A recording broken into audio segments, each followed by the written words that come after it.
नमस्कार दोस्तों, आरपीजे क्लासेज में स्वागत है। रीट अभ्यर्थी और फोर्थ ग्रेड के लिए करंट से संबंधित अभी तक का करंट हर महीने लाने की चेष्टा प्रयत्न रहेगा। तो बिना देरी के साथ करते हैं सेशन का शुरुआत। फरवरी से संबंधित जो करंट रहेगी, मुख्य आधार रहेंगी, उनको समावेशित किया गया है। उनके आधार पर जो है वो आपके एग्जाम में बनने में प्रश्न पुटअप होंगे, तो वो आप आसानी से हल कर पाएंगे। हम इतना मैटर लेकर आए हैं ताकि आपका एग्जाम में प्रश्न बन जाए। अनावश्यक तथ्य हम जो है वो शामिल करने में जो है वो पहले ही संकोच रहते हैं और हमेशा रहेंगे। तो बिना देरी के साथ करते हैं शुरुआत। पीडीएफ टेलीग्राम पर डाली जाएगी, तो उससे पहले हम बात करते हैं। तो करंट करने से संबंधित एक बात आप याद रखिएगा, आपको डेट वगैरह इतनी याद नहीं करनी होती है, कंटेंट आपको याद होना चाहिए। जैसे सूर्य नमस्कार है तो इसका कंटेंट क्या है वो आपको याद होना चाहिए। डेट जैसे कि जल दिवस हो गया, आपके विश्व वानिकी दिवस हो गया, ये जैसे कि डेट होती है वो पूछ ली जाती है। या महत्वपूर्ण से अति महत्वपूर्ण कार्यक्रम होता है उसकी डेट पूछी जा सकती है। करंट से संबंधित हमेशा कोई भी योजना है तो उसका कंटेंट पूछा जा सकता है। ये योजना कहाँ की जा रही है, किसके अंतर्गत की जा रही है, ये प्रश्न बनते हैं। तो हमेशा इनको जो है वो मुख्य रूप से नजरें आप बने रखिएगा। तो बिना देरी के साथ करते हैं शुरुआत फरवरी के संबंधित करंट से। तो देखिए, सूर्य नमस्कार आपके 1.53 करोड़ विद्यार्थियों व अभिभावकों ने सूर्य सप्तमी के दिन ये सूर्य नमस्कार किया था। इसको world book of record London में दर्ज करवाया गया। तो करंट से संबंधित देखिए, सूर्य नमस्कार ये 2024 में 1.33 करोड़ अभिभावकों ने किया था, जो कि रिकॉर्ड अभी ये टूट गया है। ये वर्तमान में रिकॉर्ड 1.53 करोड़ राजस्थान में विद्यार्थियों में अभिभावकों ने ये सूर्य नमस्कार किया था, जो कि वर्ल्ड बुक ऑफ रिकॉर्ड में ये दर्ज किया गया है। तो आपको याद क्या रखना होगा कि सूर्य नमस्कार पर कुल कितने विद्यार्थियों ने, अभिभावकों ने सूर्य नमस्कार किया। तो 1.53 करोड़ अभ्यर्थियों ने सूर्य नमस्कार किया था, जो कि इस 2024 में 1.33 करोड़ रिकॉर्ड था। अगला देखिए, प्रधानमंत्री फसल बीमा योजना, इसके अंतर्गत एक कार्यक्रम चला था, मेरी पॉलिसी मेरे हाथ अभियान, जो कि 5 फरवरी से 15 मार्च 2025 तक ये कार्यक्रम चला था। इसका उद्देश्य क्या था, तो किसानों को हार्ड कॉपी उपलब्ध करवाना। यानी कि पहले जो है वो किसानों को ऋण बीमा फसल दिया जाता था, उसमें हार्ड कॉपी उपलब्ध नहीं करवाई जाती थी, जिसको उनको ऋण लेने में जो है वो काफी समस्याओं का समाधान करना पड़ता, काफी दिन व्यतीत हो सकते थे। इसलिए उनको तुरंत जो हार्ड कॉपी उपलब्ध करवाना ही इसका लक्ष्य रखा गया। इसमें आपको जो बीमा प्रीमियम दरें हैं ये आपको याद होनी चाहिए। खरीफ की फसल पर 2%, रबी की फसल जो है वो प्रतिशत 1.5 और वाणिज्य व बागवानी पर 5% जो है वो प्रीमियम दरें रखी गई। तो इसका मुख्य याद रखना होगा कि मेरी पॉलिसी मेरे हाथ के अंतर्गत क्या रखा गया, किसानों को हार्ड कॉपी उपलब्ध करवाई गई और ये बीमा दरें आपको याद होनी चाहिए। अगला देखिए, प्रधानमंत्री कृषि सिंचाई योजना 2.0 के अंतर्गत एक कार्यक्रम चला गया राजस्थान में जल ग्रहण यात्रा, जो कि कहाँ 5 फरवरी 2025 को 12 से शुरू की गई। इसके अंतर्गत 149 आपके परियोजनाएं स्वीकृत की गई, जो कि 36 जिलों से इस यात्रा मार्ग का शुभारंभ हुआ। आपको मोटे तौर पर याद रखना होगा, राजस्थान में जल ग्रहण यात्रा कहाँ से शुरू हुई, तो 12 से शुरू हुई। ये आपको मोस्ट रूप से याद रखना होगा। चलिए, मरु महोत्सव कहाँ मनाया जाता है, तो जैसलमेर में मनाया जाता है, प्रतिवर्ष मनाया जाता है। इसके अंतर्गत कुछ अवार्ड पुरस्कार दिए जाते हैं, तो वो पुरस्कार किसको दिए गए हैं वो आपको याद रखने होंगे। जैसे कि मरु महोत्सव में आपके देखिए मिस्टर पोखरण, जो कि गोपाल सिंह को दिया गया। मिस पोखरण अभिलाषा चौधरी, ये मोस्ट इंपोर्टेंट है। मिस मुमल कोमल सिद्ध को दिया गया। मिसेज जैसलमेर आपके भावना गहलोत को दिया गया। मिस्टर डेजर्ट या मरुश्री आपके धीरज पुरोहित को दिया गया। तो मरु महोत्सव ये संबंधित जो पुरस्कार अवार्ड होते हैं ये आपको याद रखने होंगे। चलिए आगे बढ़ते हैं। मुख्यमंत्री अमृत आहार योजना के अंतर्गत जो है वो बजट 2025-26 में आंगनवाड़ी में पोषण जो में उसमें सुधार किया गया। क्या सुधार किया गया, यहाँ पर 3 से 6 वर्ष जो आंगनवाड़ी में बालक जाते हैं उनको पहले 3 दिन जो है वो दूध उपलब्ध करवाया जाता है, लेकिन इसको जो है वो अभी सुधार करके 5 दिन कर दिया गया। ये आपको याद रखना होगा कि पहले 3 दिन था, अब 5 दिन बच्चों को दूध उपलब्ध करवाया जाता है। कहाँ, आंगनबाड़ी में 3 से 6 वर्ष बच्चों के लिए। अगला राजस्थान में कार्यक्रम चला था जल जीवन मिशन, जिसकी थीम थी हर घर नल से जल पहुंचाने का लक्ष्य। कब तक पहुंचाएंगे ये जल, तो 2028 तक ये जल पहुंचाएंगे। ये राजस्थान सरकार ने वादा किया था। ये कार्यक्रम चलाया था जल जीवन मिशन के अंतर्गत, तो इसकी थीम आपको याद होनी चाहिए। अब ये देखिए यहाँ पर 4 फरवरी 2025 को, कब 4 फरवरी 2025 को राज्य कैबिनेट की बैठक में 4 नई पॉलिसी लाने का निर्णय किया गया था। कौन कौन सी थी पॉलिसी? तो लॉजिस्टिक पॉलिसी जिसका उद्योग से संबंधित था, टेक्सटाइल अपीयरिंग पॉलिसी जिसका जो है वस्त्र निर्माण से संबंधित था, राजस्थान युवा नीति जो कि 2013 को आई थी, अब यहाँ पर 2025 को राजस्थान युवा नीति 2025 लाई गई। डेटा सेंटर पॉलिसी का जो इसमें ऋण अतिरिक्त 20,000 करोड़ का ऋण प्रस्तावित किया गया। तो एग्जामिनर प्रश्न कैसे बनेगा? तो प्रश्न बनेगा कि 4 फरवरी 2025 को राज्य कैबिनेट ने 4 नई पॉलिसी लागू की गई, तो इनमें से कौन सी नहीं है? तो 3 पॉलिसी आपको ये दे देगा, एक पॉलिसी आपको कहीं से उठा के ला देगा, वो आपके नहीं होगी। तो ये सारों पॉलिसी आपको याद होनी चाहिए। इसके अंतर्गत थोड़ा सा मैटर बता दिया, आपको याद रहना होगा जनरल नॉलेज के तहत कि लॉजिस्टिक पॉलिसी में क्या होता है, टेक्सटाइल अपीयरिंग पॉलिसी में क्या होता है। तो उन थोड़ी सी जो है वो एक एक पॉलिसी पर हम कर देते हैं चर्चा।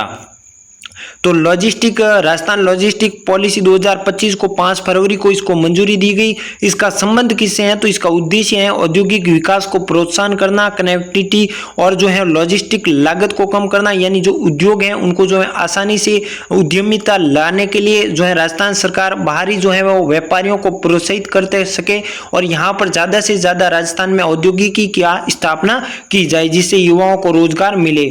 प्रावधान इसके अंतर्गत रिको को आगामी क्षेत्रों में 10 करोड़ यानी आपके 10% आवंटन योग्य भूमि लॉजिस्टिक हेतु आरक्षित किया जाए। यानी रिको की आपके स्थापना की भी पूछ दे तो 1 जनवरी आपके 1980 को किसकी स्थापना हुई थी?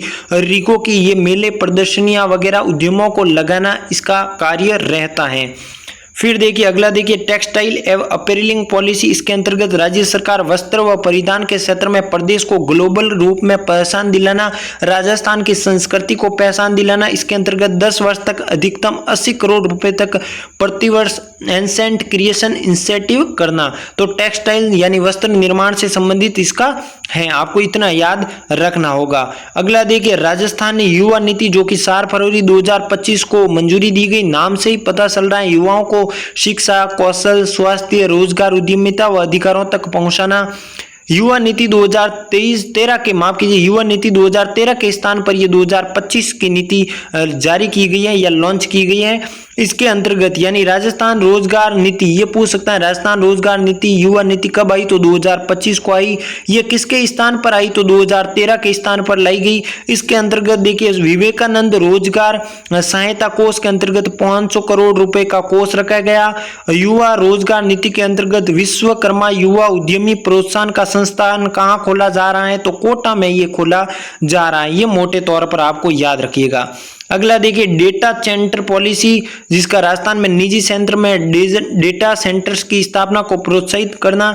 इसमें प्रमुख प्रोत्साहन किसको दिए जाएंगे? तो asset creation incentive, sunrise incentive, ब्याज अनुदान, बैंकिंग ट्रांसमिशन, व्हीलिंग शुल्क छूट, भूमि भुगतान में लचीलापन करना, जिससे डेटा सेंटर पॉलिसी के अंतर्गत उद्योगों का लॉजिस्टिक नीति को रूप में प्रोत्साहित करना।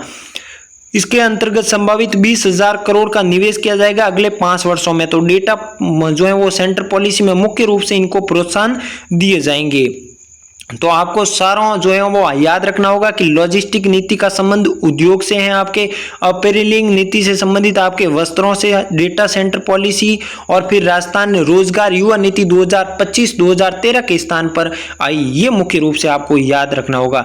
इंटरनेशनल हाइड्रोजन कार्यक्रम 2025 का आयोजन कहाँ किया गया? तो जयपुर में किया गया। ये बात आपको याद रखना होगा। फैक्चुअल के रूप में ये क्वेश्चन आपके एग्जाम में आपको देखने को मिल सकता है। अगला देखिए राष्ट्रीय आपराधिक विज्ञान विश्वविद्यालय NFSU का ऑफ कैंपस का आयोजन कहाँ किया जा रहा है? तो ये जयपुर में किया जा रहा है। राजस्थान सहित 9 राज्यों में ये दोस्तों कैंपस हैं जो कि NFSU का मुख्य कैंपस कहाँ है? तो ये अलग अलग आपके 9 राज्यों में शाखाएं खोली गई। इसका मुख्य कैंपस आपके गांधीनगर गुजरात में है, जबकि 9 अलग अलग राज्यों में शाखा खोली गई, जिसमें एक राजस्थान में भी शाखा स्थापित की जा रही है। वो कहाँ की जा रही है? तो वो जयपुर में स्थापित की जा रही है। चलिए अगला देखिए, मुख्यमंत्री आयुष्मान आरोग्य योजना के नए प्रावधान हुए हैं, जिसमें इसका पुराना नाम क्या था, तो पुराना नाम था मुख्यमंत्री चिरंजीवी स्वास्थ्य योजना का अब नाम करके बदल के क्या कर दिया गया, मुख्यमंत्री आयुष्मान आरोग्य योजना। इसके अंतर्गत याद रखना होगा 25 लाख का बीमा कवर दिया जाएगा। इसकी प्रीमियम राशि पूछी जा सकती है कि मुख्यमंत्री आयुष्मान आरोग्य योजना की जो है वो प्रीमियम राशि कितनी है, तो इसकी याद रखना होगा 850 रुपए निःशुल्क श्रेणियों के अलावा, जिनको निःशुल्क है उनके अलावा जिनको प्रीमियर देना होगा, इस योजना का लाभ उठाना होगा, तो उनको 850 रुपए की प्रीमियर राशि देनी होगी। और प्रीमियर भुगतान राशि के कितने दिन बाद आपको लाभ दिया जाएगा, तो 91 दिन के बाद आपको लाभ दिया जाएगा। तो ये मोस्ट इंपोर्टेंट याद रखिएगा, प्रीमियर राशि मुख्यमंत्री आयुष्मान आरोग्य की तो 850 रुपए कब आपको लाभ दिया जाएगा, तो आपको प्रीमियम भरने के बाद 91 दिन के बाद आपको क्या दिया जाएगा, लाभ दिया जाएगा। अगला देखिए, वित्तीय स्वास्थ्य संबंधी सूचकांक 2025 जो कि कौन करता है, आपके नीति आयोग जारी करता है, जिसमें राजस्थान का कितना रैंक है दोस्तों, ये सीधे क्वेश्चन आपको एग्जाम में मिलते हैं। तो इसमें राजस्थान के आपके 12वां स्थान प्राप्त किया है, राजस्थान ने 28.6 स्कोर के साथ। फर्स्ट आपके उड़ीसा ने और सेकंड आपके छत्तीसगढ़ ने यहाँ पर स्थान प्राप्त किया। राजस्थान का स्थान आपको याद रखना होगा 12वां स्थान 28.6 स्थान के साथ। अगला देखिए, आपके इलेक्ट्रॉनिक वाहन नीति कब आई, तो ये 2022 को इलेक्ट्रॉनिक वाहन नीति आई गई। इसमें 200 करोड़ रुपए का फंड दिया गया। आपके पुनः भरण एवं एक मुश्त अनुदान राशि 1 सितंबर 2024 से क्रय किए गए और राज्य स्वीकृत वाहनों को दे होगी। मुख्य रूप से आपको याद रखना होगा इलेक्ट्रॉनिकल वाहन नीति कब आई, 2022 को ये नीति आपके आई। अगला कार्यक्रम देखिए, कौन सा प्रोजेक्ट रहा, नक्शा प्रोजेक्ट। एग्जाम में पूछा जा सकता है नक्शा प्रोजेक्ट क्या है, तो 18 फरवरी 2025 को इसका पहल की गई भूमि सीमांकन की डिजिटल पहल है। तो ये मोस्ट याद रखिएगा, जो भी किसानों की भूमि है उसको डिजिटल के रूप में जो है वो समावेशित करना, उनकी सीमाओं का अंकन करना नक्शा प्रोजेक्ट के अंतर्गत है। नाम से ही पता चल रहा है दोस्तों, नक्शा यानी आपके क्या होगी, भूमि सीमांकन की डिजिटल पहल। ये सबसे पहले आपको 10 शहरों में संचालित किया जा रहा है। नगरीय निकायों में संपूर्ण भूमि क्षेत्र का ड्रोन सर्वेक्षण से डिजिटल मैपिंग करके अभिलेख तैयार करवाना नक्शा प्रोजेक्ट के अंतर्गत आता है। तो ये आपको याद रखना होगा। अगला देखिए, राष्ट्रीय स्तरीय स्काउट गाइड जम्बूरी का आयोजन आपके 28 जनवरी से 3 फरवरी 2025 को किया जा रहा है। ये आपको डेट याद नहीं रखनी है, आपको बस ये याद रखना होगा कि ये जम्बूरी कहाँ की जा रही है, तो ये तिरुचिरापल्ली तमिलनाडु में की जा रही है। 75 वर्ष पूर्ण होने में इसका राजस्थान में दोस्तों पहला स्थान प्राप्त कर दिया गया है। राष्ट्रीय स्तरीय स्काउट गाइड जम्बूरी तमिलनाडु में आपके इसमें खेल प्रतियोगिता हुई जम्बूरी में, जिसमें राजस्थान ने कौन सा स्थान प्राप्त किया, तो पहला स्थान प्राप्त किया। राजस्थान के कुल 22 दलों ने इसमें भाग लिया और 21 प्रतियोगिताओं में राजस्थान ने प्रथम अंक प्राप्त करके राजस्थान को गौरवान्वित करवाया है। तो ये आप याद रखना होगा कि जम्बूरी तमिलनाडु का आयोजन में राजस्थान ने कितना स्थान प्राप्त किया, तो प्रथम स्थान प्राप्त किया। अगला देखिए, वन डिस्ट्रिक्ट वन डेस्टिनेशन का योजना के अंतर्गत यहाँ पर किया गया यानी एक डिस्ट्रिक्ट होगा उसकी प्रमुख रूप से क्या विशेषता रहती है, तो छोटे जिलों में पर्यटन पर फोकस किया जा रहा है, जैसे कि जयपुर जोधपुर, इसमें क्या है बड़े जिले हैं तो पर्यटन आसानी से आ जा सकते हैं, लेकिन छोटे जिलों में पर्यटन की कमी को महसूस करते हुए राजस्थान सरकार ने छोटे जिलों को वन डिस्ट्रिक्ट वन डेस्टिनेशन योजना के अंतर्गत उन छोटे जो वहाँ जहाँ की प्रमुख रूप से भौगोलिक विशेषताएं उनको पर्यटन के सामने उभारने का कार्य किया गया है। इसके अंतर्गत याद रखना होगा लोहागढ़ आपके झुंझुनू है, बूंदी में जो है वो रामगढ़ टाइगर रिजर्व को रखा गया, चित्तौड़ का किला चित्तौड़ में, श्रीनाथ जी का मंदिर आपके राजसमंद को रखा गया, प्रतापगढ़ में दोस्तों सीता माता अभ्यारण्य को रखा गया, बांसवाड़ा में त्रिपुरी सुंदरा मंदिर को रखा गया, डूंगरपुर में बेणेश्वर धाम रखा गया, सलूम्बर में जयसमंद झील को रखा गया, फतेह सागर झील पिसोला जो कि आपके उदयपुर में रखा गया, पाली में दोस्तों आपके रणकपुर मंदिर को प्रधानता दी गई, जोधपुर में मेहरानगढ़ दुर्ग को प्रधानता दी गई, सीकर में खाटू श्याम जी जीण माता मंदिर और भैरव मंदिर को प्रधानता दी गई। अब अगला देखिए, मध्य पश्चिमी एवं उत्तरी क्षेत्र और संयुक्त क्षेत्रीय राजभाषा सम्मेलन का आयोजन कहाँ किया जा रहा है, तो इसका प्रथम सम्मेलन 2024-25 का मैसूर कर्नाटक कर्नाटक में हो चुका है, जबकि इसका दूसरा सम्मेलन आपके जयपुर में किया जा रहा है 27 फरवरी 2025 को JECC द्वारा जयपुर में।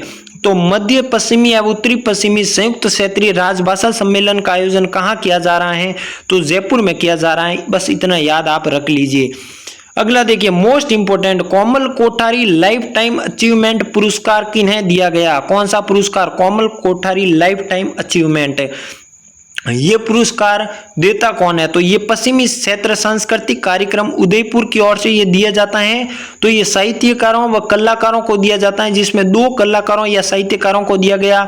एक थे आपके गणपत सकाराम, जो कि महाराष्ट्र से इनका संबंध है। इनको कठपुतली व चित्रकला के श्रेणी में अद्वितीय योगदान देने के कारण दिया जा रहा है। और दूसरा है डॉक्टर रूप सिंह शेखावत जयपुर से, जो कि भवई कला के रूप में आपके निपुण होने में, इनके भवई कला का प्रवर्तक आपको पूछ दे तो बागोजी हैं, तो भवई कला के प्रवर्तक के रूप में डॉक्टर रूप सिंह शेखावत को दिया जा रहा है।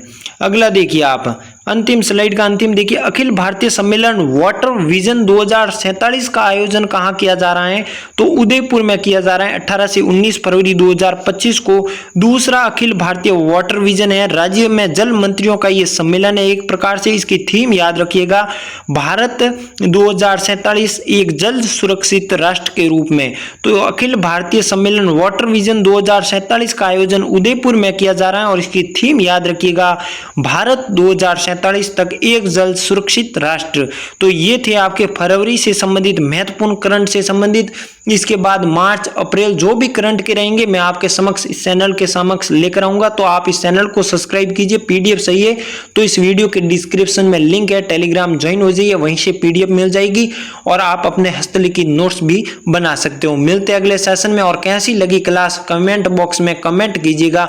आपके जो है वो अभिप्रेरणा, आपके जो है वो मोटिवेशन से ही हमें आगे के लिए मार्गदर्शित रूप में हमेशा मिलता है। तब तक के लिए नमस्कार। जय हिंद, जय भारत दोस्तों।